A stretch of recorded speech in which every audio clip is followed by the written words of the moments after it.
ما را گفتن که یک شاهرخ خان هم اینجا داریم. خودت که رفتی قربانت یک شاهرخ خان افغانستان واقعا که در وقتش بودیم دیگه.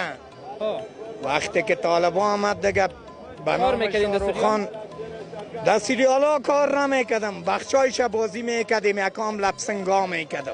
برو ما بدماش فیلم هستم، خود شاهرخ خان هستی دیگه. بچه فیلم همیشه دیگه سر بدماشا زور میباشه. خب این حال یا او رقم یا یک نقش دیگه مرا بتی، یک نقش یک دیالوگ ما خود یک دایلاگ فیلم میزنم اونم شاهرخ خان که میگه جادو تیرا بدن آیا کر نایا کر. این میده اگه استایلش برات میدم. این میدان از خودت. جادو تیرا بدن آیا کر نایا کر میگر دیگه خیلی لپسنگای زیاد از دیگه. ما برای چی استایلای شبرم می جبد از شرم است.